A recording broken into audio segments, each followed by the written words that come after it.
Hello and welcome to the Smart Women Business Vlog and Podcast. I'm your host, Jay Mackay from Jay Mackay Communications, marketing consultant and coach who works with women across the world to build the business of their dreams. Today, I'm talking to Natasha Stewart, powerhouse and mother of four at the helm of Business Jump, an online business that has helped hundreds of mothers jumpstart their dreams of running a profitable business from home. Nat's popular Facebook group and How I Know Her, Remarkable Business Mums, has also helped thousands of like-minded business women in some way or another by sharing their stories, expertise and realness. Nat shares and documents in there on a daily basis, and your sharing is just so incredibly, I don't know, it's real and it's raw, and it's how people get to know you. And it's something that I talk about with my clients all the time. And you're an example, like, don't be afraid of sharing. Yeah. So it's the ability that creates the connection. Yeah. But thank you for having me. I feel like we've come so far already. So tell me about your business story, because you've had quite an adventure. Yes, I have. So I've always been quite entrepreneurial. I remember 19, 20, 21, just dreaming about the type of life that I wanted to have. And that was when I was studying visual communications. I didn't realize how it was going to look at this at the time, but I just could feel it. I just knew that there was always going to be a big story. And I sort of fumbled my way through my early 20s, always had a business on the side, or was trying to get something up, utilizing my website design skills. And then really when my daughter was born, that's when I started to get more serious, but I was still working on the side. I tried to re-enter the workforce, and I got a job after having to take my wedding ring off, and I had to stop talking about the fact that I just had a baby and that she was 1 at the time. The minute that I did that, I actually got the job, but it sort of backfired, because not too much longer after I was fired, I wasn't given any warning or any reasons. However, I just always got really uncomfortable vibes anytime I had to go pick my daughter up from daycare because she was sick. I really struggled with that juggle, trying to manage a job and a baby at the same time. It's like you're so conflicted, and the guilt was just horrendous of trying to manage all of that. And I just remember in the car on the way home after that, just getting really real with myself and saying to myself, I've always known that, there's something more, and it's time to stop playing small. And that was really the T intersection for me that set everything off. And we're back from a minor technical glitch. So I was saying that I think every mother who works knows that there's that expectation, there's that guilt that you work like you don't have kids, and you mother like you don't work. Mm-hmm. And I've said this before on the pod, is that I have so much respect for women who manage to juggle the school holidays, who work in a conventional job, because I don't even know the logistical nightmare of that 13 weeks a year is the reason I've never gone and got a real job. Yeah, 100%. I mean, even with the flexibility that I have with my business now, I still find it a struggle. And it's not just the physical logistics side of managing school holidays, but it's also the emotional and mental load of it as well. So it's tough out there. It's huge. And it's just like the days when you're trying to work and the kids are like, Mom, you're like, shh, Mummy's got to work. And you're just like, oh my God, like, when will it end? And I don't know if it ever will. But anyway, we struggle on through. So how did you get to where you are now in your business? And what were the signs it was time to evolve? Because it always changes. It's always changing. Yeah, it does. I think complete and utter burnout and depletion. So I did what I see pretty much 99% of people who are starting a business do, which is worked myself into the ground to try and get a business up and running around by this. So I had a few, but really, if we're talking about when Business Jump started to come to life. I had 2 kids by that stage. And in my other businesses, before I shut them down, I was working until 2 o'clock in the morning. I was so depleted. I was so burned out. I had postnatal depression from my second, and I just crashed and burned. And I basically wound everything down, minimized everything, and really took some time to heal and to just reset myself. And as I was coming back up for air, I just had this epiphany that I can't, I got out of working in a full-time job for similar but different reasons. There was a lot of, synergies there. But I had almost created the same thing, but just in a different way in a business.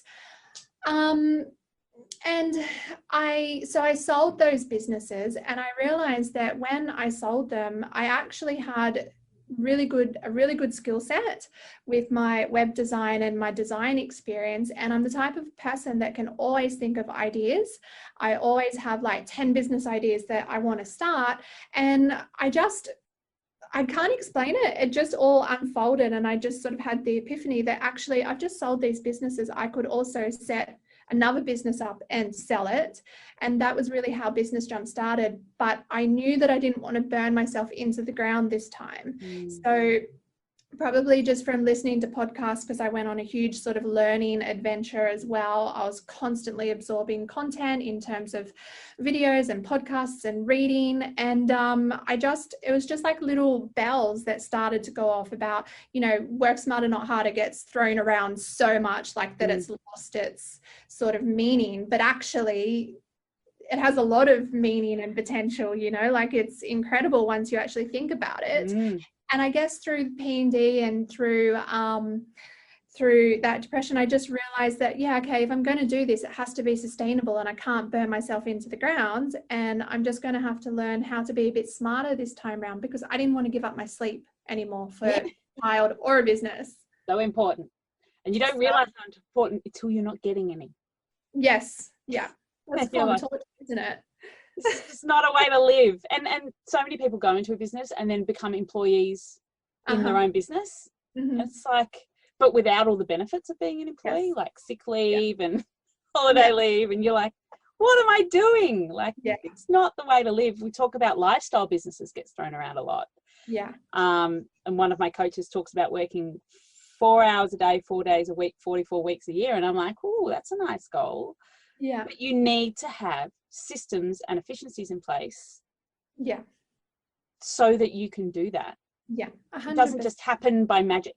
Yeah, it's entirely possible though, like entirely possible. I have, with my business, it ebbs and flows, and I'm a bit of a natural workaholic, so I need to be really mindful, because I would easily work 10 hours a day. I really do love what I do. But I also really have learned and set the intention that actually the less I work, the more productive I am. It's when I'm out for a bushwalk, or when I'm in the shower, or when I'm actually away from the computer screen, that words will start to flow to me and ideas will start to flow to me. So I need to be really careful of that balance, because my sort of natural instinct is just to work 1,000 miles an hour, but actually I become less productive, and I need to pull myself back and away from the screen. And that's where I find a really beautiful flow of work. Yeah, that creativity that strikes. For me, it's always at the washing line. I don't know why. I was just hanging out the washing, and it's that moving meditation, that sort of clear brain clearing. That's where voice to text on your phone comes in handy. Yes, definitely. So, or on the school drive to school pickup, which then I can't use my phone. So anyway, now you have an incredible, beautiful family, which was the lovely addition of twins just a couple of years ago. So how do you manage your life as an entrepreneur and a mother to 4? Honestly, daycare 5 days. Like, I can't sit here. Hashtag no guilt. Yeah, I can't sit here and pretend that like I have any super magic tricks and that like I get it all done. In fact, my magic trick is that I don't get it all done. I do a lot of things half-assed. I take a lot of shortcuts. The socks. Yeah. There was Nat told this beautiful story about how your childcare person, whose name I can't remember, complained that one of her twins was going to childcare without matching socks. It's like, the socks don't matter. Like, Yeah. she's got socks on. She's got warm toes. Yeah. My kids are always wearing mismatched socks. We have Cocoa Pops for dinner more often than I would like to admit. My theory is they get fed well at daycare. I'm paying for them to go 5 days. It's really hard. Like, it's really hard being a mother to 4 kids, like, just honestly, because I have one in the high school spectrum. She's just started year 7, and then I have toddler twins, and then I have a beautiful sensitive boy that's in the middle, and my energy just gets depleted from bouncing between them. And then most of the time my business lights me up, like that gives me energy. But I've just come to the conclusion that I do not have enough mind power to give every single thing to motherhood, to give every single thing to my business, to give every single thing to, you know, every single facet in my life. So I take lots of shortcuts. And you're not going to be able to do everything well all the time. Like, that's motherhood. It's about priorities. And I love a breakfast for dinner. I'll be like, hey kids, you want bacon and eggs for dinner? They're like, yes. 100%. And, you know, I think that's fine, because we're not, I mean, like, we are, in a sense, sometimes we actually are super women, because we do a lot of incredible stuff to get by during the day, but we're not invincible. And we also have our own limits and our own breaking points. And hey, if it's Wheat Bix or Cocoa Pops for dinner, that means that we've got enough energy to then, you know, put the kids to bed and, you know, do that in a loving, present way in the moment, then so be it. Then, otherwise you just end up frazzled and cranky.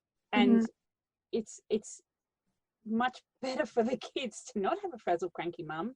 And mum takes shortcuts. Who cares? Like, your kids are warm, they're fed, they're loved. That's what a friend of mine's about to have her first child. And she's like, how am I going to do it? I'm like, if they're fed and they're warm and they're loved, and that's all you manage for the whole day, that's it, you're done, you know. No one likes a ragey Nat, trust me. So I do whatever I can just to stay at peace and keep I just go for harmony over balance as well. As long as everyone's happy, as long as they know they're loved and safe, then, you know, anything extra is a bonus. If you manage to read a book to them, done. I'm on fire. Mother of the Year award. So what does a great day at the office look like for you?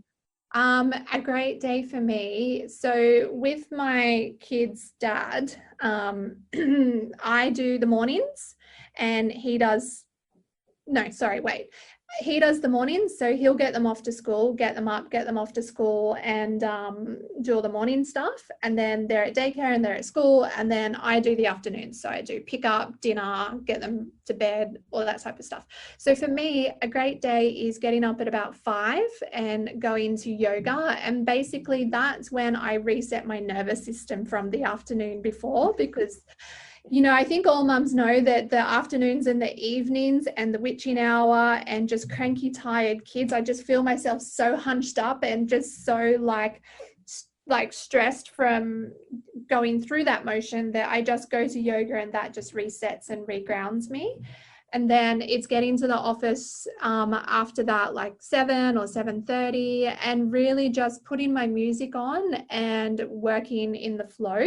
So for me, when I'm working in the flow, it's when I just feel really creative. Words are coming to me. It might be writing content or doing strategy, checking in with the team, doing emails, reviewing and approving things. I work on a profit producing tasks first priority type of list. And then towards the end of the day, I just do the things that I don't need as much brain power for, that I just need to tick off and, you know, stop them from bottlenecking my business. So that's a perfect day for me. So how have you gone through, as you've refined your business, because it is that process of refinement, of identifying those tasks that are the profit making and then the bottlenecks? Because we're often the bottleneck in our business and we don't see it. So how do you help yourself and your clients overcome that? For me, my business is fairly segmented. So my team look after all of the work in progress type of stuff. They look after all of this, the clients. And they're the ones that are responsible for getting the work done and delivering it. And sometimes that can be a massive bottleneck for people in business, because when you're having to fulfill and deliver that work, you can't work on the sales and profit producing areas of the business. So really, really early on, literally within a few months, I moved myself out of that and I started hiring a team, because I knew that I had to be in the driver's seat. So I knew that I had to be, I mean, like, I don't like calling it sales and strategy, because for me, it's more about connection and providing value. But that's where I knew that I needed to be in order to scale. So yeah, I literally just forgot what your question was. No, I was talking about identifying the bottlenecks and the profit finding. Yeah, so you've answered. So for me, anything that is a bottleneck is something that is not going to correlate directly to a profit or incoming lead, but it could hinder it. So I mean, an example might be that there's something wrong with my emails and they're not getting sent, which actually is the biggest pain in my butt all the time. And then so I need to unpick why. So that would be like a bottleneck for me. Yeah. And it's funny because it's really, it's why we work with coaches or mentors, is because it's easy to see those things from the outside looking in. Yeah. And it's really hard to see them when you're in. Really, I was listening or reading or watching, as I'm like you, I consume a lot of content. I was listening or reading or watching something the other day that said you should spend only 25% of your time in client delivery and 75% of time in that profit making, the sales and strategy. But really, as you say, it's all content's about creating connection and being strategic. So that's what we do. Yeah, I agree, exactly the same. I was 80-20, but I don't know where I got that figure from. I think I just pulled it out of thin air and I was like, hey, this is what I'm going to go with. Yeah, I'll take it. But I mean, it just makes sense, right? Like, if you're not in the profit producing areas, if you're in something that is just actually delivering work, then you're not bringing in new work. And that's a huge challenge to overcome, particularly in service-based businesses, is people just cap out on time and they hit a ceiling. However, my business is a service-based business, but the way that I've constructed it is quite different from what I see most of other service-based businesses out there.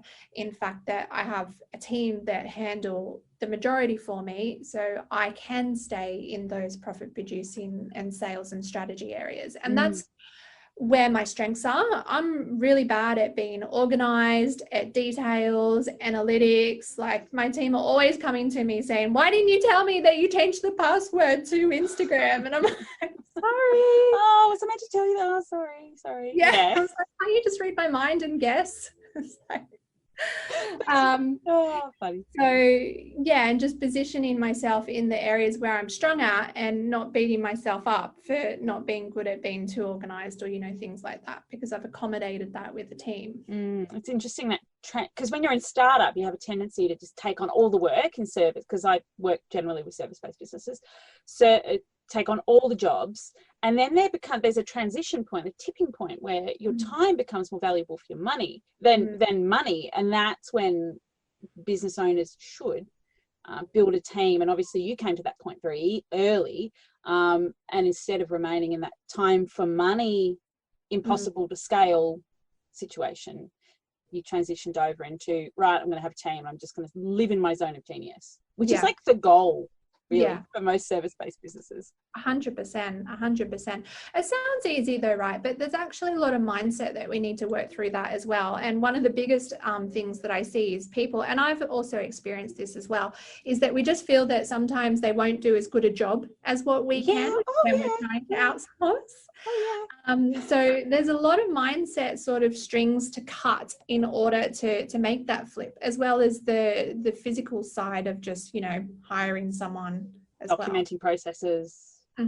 So what tools do you then use daily with your team to make that as easy as possible for you? Yeah, so my team, everyone that is on my team at the moment have been with me for about 4 years now. And we actually just chat by Facebook Messenger. Like, I don't use Slack. We don't have anything super, super fancy for communication. We've always just found that that is what works best for us.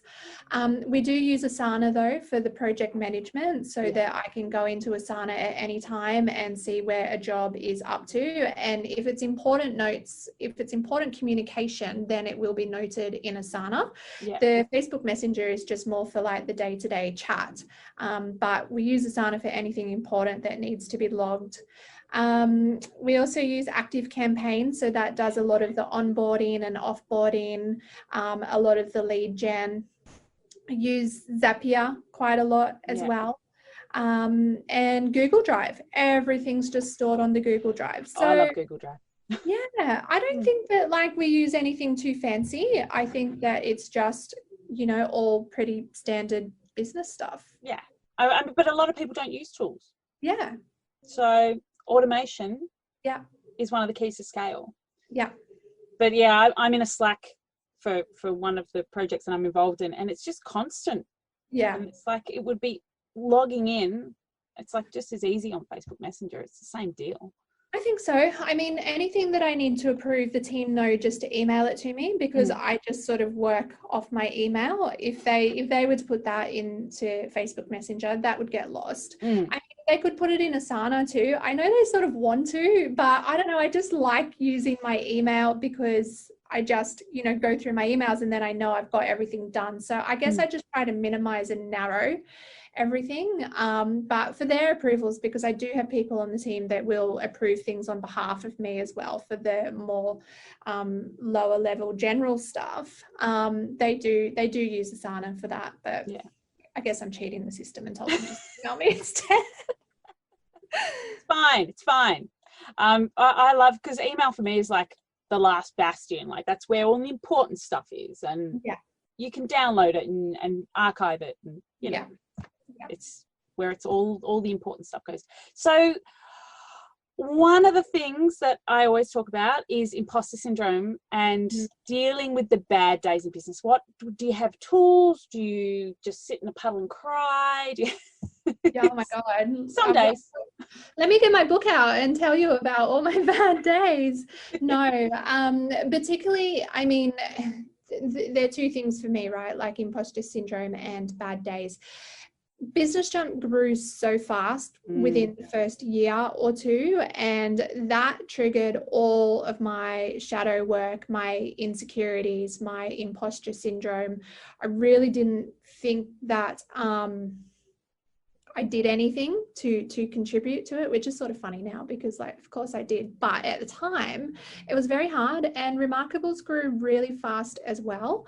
And it really took me back to high school for a little while there in the early days, in that I felt like I was back at school, not necessarily because, I mean, you know, you get your crazy comments and your crazy people and things like that, but I just felt very like a bit scared of being judged or saying the wrong thing or looking like an idiot.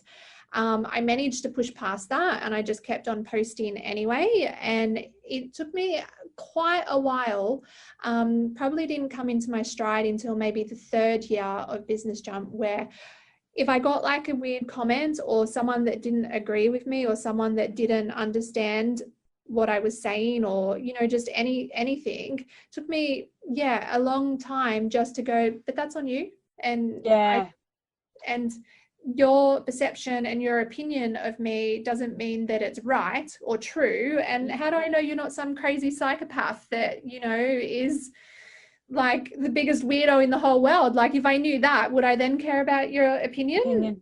Like, so it was a massive inner growth journey and personal development journey to go from feeling very insecure in my business and about putting myself out there to now generally 99% of the time just really not giving a shit if someone has an issue with something that I've said or done. I think it's important just to quickly check ourselves, because we don't want to be sociopaths either.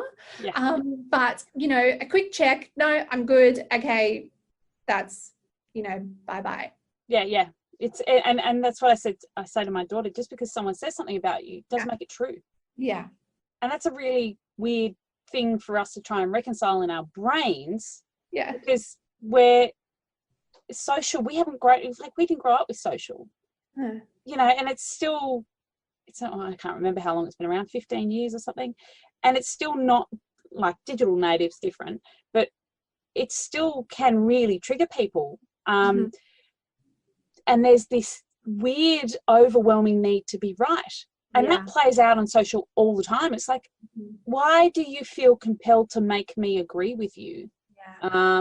And trying to overcome that and just go, you know what, let it go. That takes a bit of maturity as well too, and self-awareness. And perspective as well. I think sometimes people just savage each other because of that need and desire to be right. But I think under the surface, there's some type of insecurity or fear or doubt or, you know, wound that they have. They don't realize it, but it's been triggered. And once I came around to that type of awareness, it really just disengaged any type of emotion that I felt back to that person. Which is liberating. Yeah, it's really nice. Yeah. I'm don't know if I'm quite there yet, but anyway, I probably haven't been trolled as hard as you. A friend of mine said the other day, you're not successful until you've been trolled or sued. And I'm like, oh God. Yeah, that's definitely true. Well, you know, I definitely hear it as well. But yeah, I've had some really nasty things said. Like, I'm not sure whether you saw the sue your life thing the other day. I'm going to sue your life. It's like, what? But I love that I can just laugh about that now. I would have, you know, if this was in my first year or two of business, I would have been like in a straitjacket, like. And your adrenaline gets going, your heart starts thumping, you're like, response. Yeah, and you feel so compelled to reply and get defensive. And now I'm just like delete and block. And it was actually great to have a laugh about it. It was very funny. This lady threatened to sue Nat, sue her life. Because she couldn't work out how to unsubscribe from this. Sorry if you've ever been in that problem, but it's generally a very easy thing to do. The link's just at the bottom of the email. Keep sending me emails.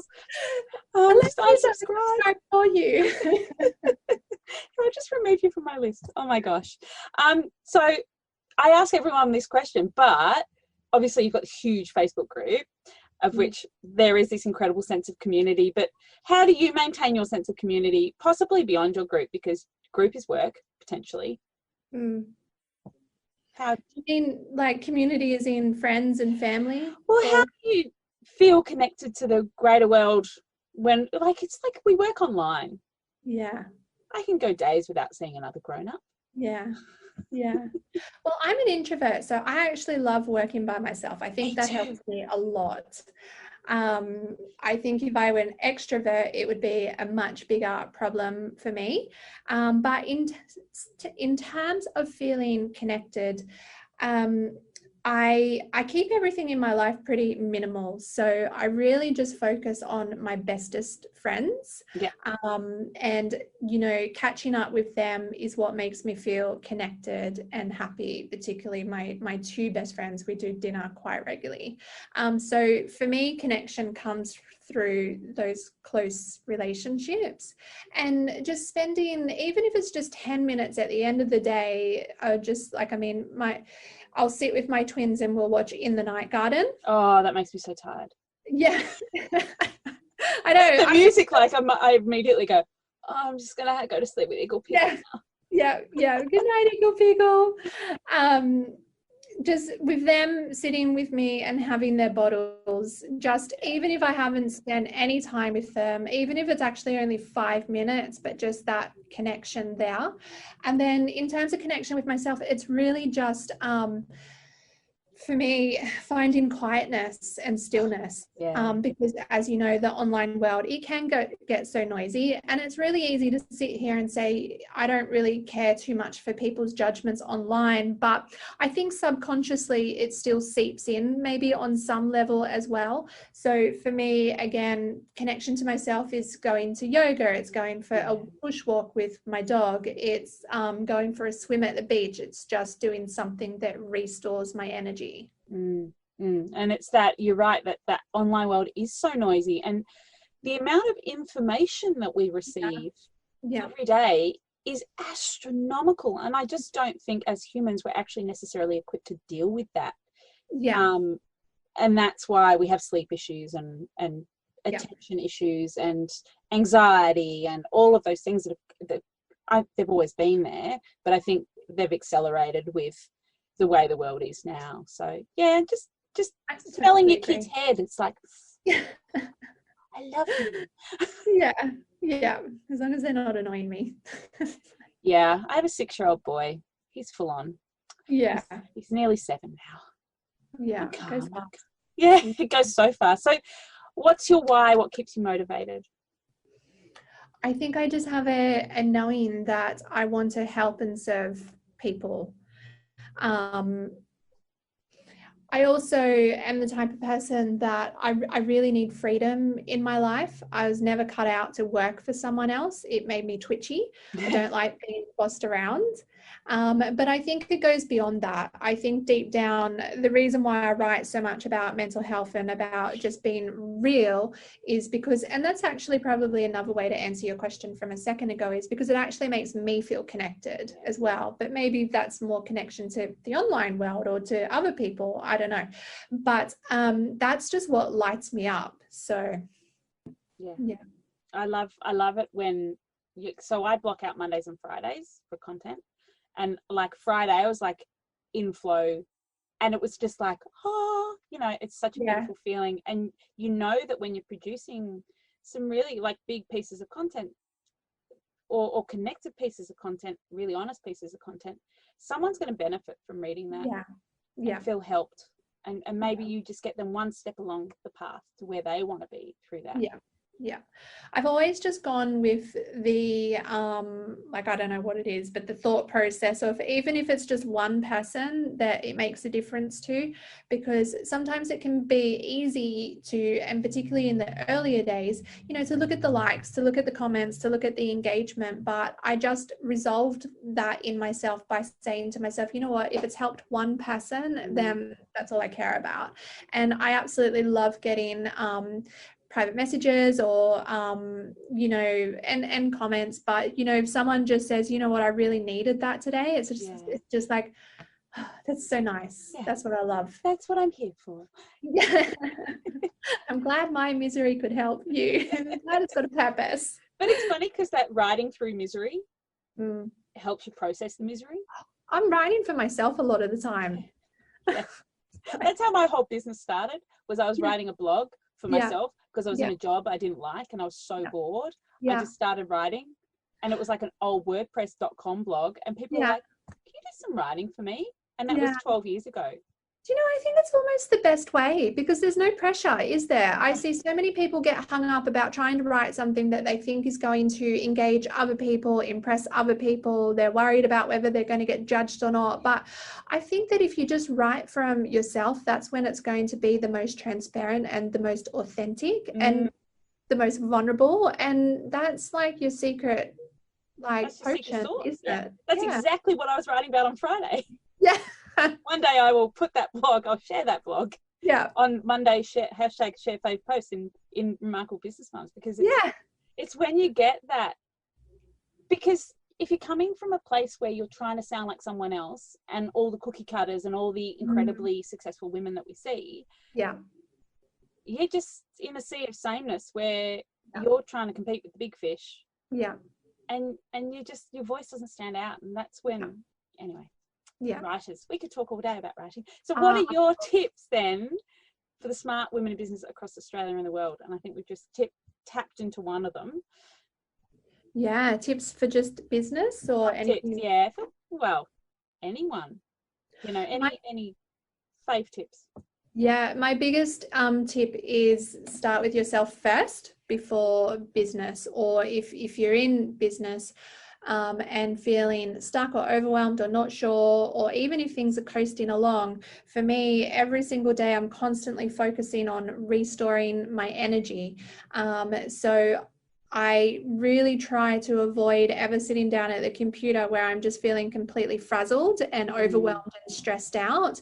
And I always try to get myself to a certain point where I'm at least enough to be able to sit down and feel like I can be productive.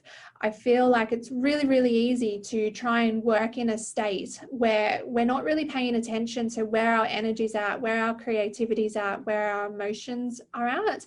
And that's just going to mean that, you know, if we're writing a blog, it's going to take 10 hours instead of 3 hours. It's just going to double and triple all the time and effort. And then if we're talking about from the perspective of mums, you can just see how that is like such trying to push, like, push through.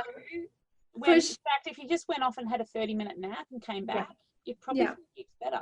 Yeah.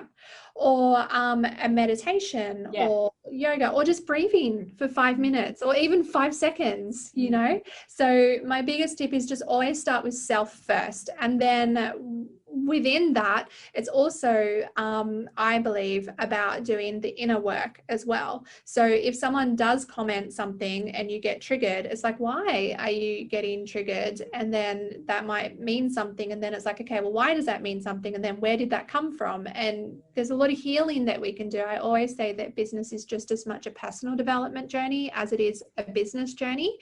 And I think that once we do that healing and we do the inner work, it means that we're a lot more sustainable and robust to be able to handle those challenges that we get thrown, and to be able to sort of go with the path of the least resistance in business, instead of feeling like we're trying to swim up against the stream instead of down the stream.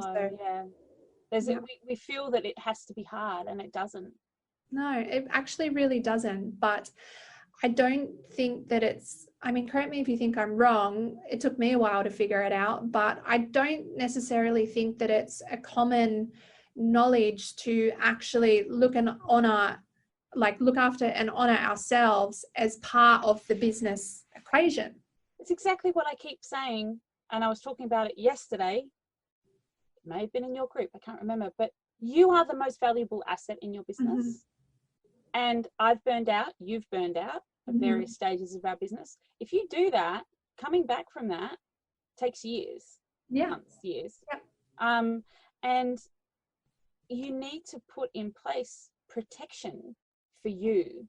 But, I mean, meditation is my go-to, but and coming into self and being centered and feeling energetically stable allows you to show up in your business and show up for your clients in a lot more healthy and expansive and creative and strategic way than if you're pushing through bad stuff all the time. Like, 100%. It's a fact that our IQ lowers when we're stressed out.